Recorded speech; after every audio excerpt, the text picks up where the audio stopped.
महाराष्ट्र नवनिर्माण सेना दर्यापूर तर्फे शिवजन्मोत्सवानिमित्त वेगवेगळ्या स्पर्धा आयोजित करण्यात आल्या होत्या.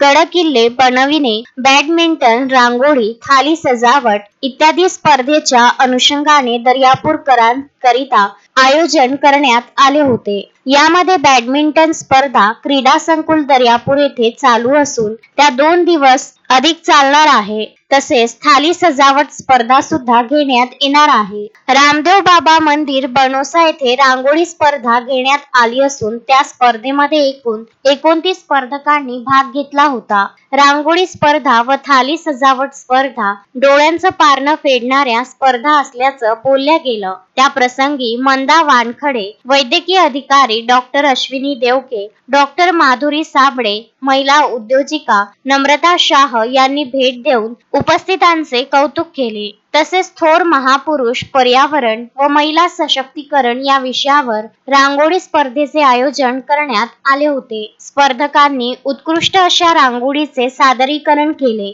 सदर रांगोळी स्पर्धेला रवींद्र कांडजे, तहसीलदार दर्यापूर, ज्येष्ठ पत्रकार गजानन देशमुख, धनंजय धांडे, इन्स्पायर ग्रुपच्या संचालिका वृषाली ताले तसेच इतर अनेक मान्यवरांनी भेटी दिल्या आणि स्पर्धकांचे तसेच आयोजकांचे अभिनंदन सुद्धा केले. सदर स्पर्धेकरिता निरीक्षक म्हणून सुनीता साखरे, जयश्री चव्हाण, शुभांगी येवले, वर्षा कावडकर, सीमा गोलाईत यांनी काम पाहिले. या स्पर्धेकरिता हर्षा बावनेर, महिला तालुकाध्यक्षा रुपाली तायडे, अर्चना राऊत यांनी परिश्रम घेतले. तसेच महाराष्ट्र नवनिर्माण सेना दर्यापूरच्या सर्व कार्यकारिणी यांनी स्पर्धेकरिता सहकार्य केले. सदर स्पर्धेचा निकाल तसेच बक्षीस वितरण कृषी भवन दर्यापूर येथे 22 मार्च रोजी शनिवारला सायंकाळी 5 वाजता करण्यात येईल, असे महाराष्ट्र नवनिर्माण सेना दर्यापूर तालुकाध्यक्ष मनोज तायडे,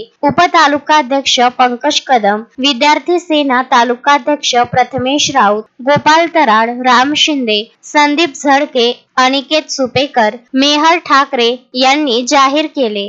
गजानन देशमुख, विदर्भ न्यूज, दर्यापूर.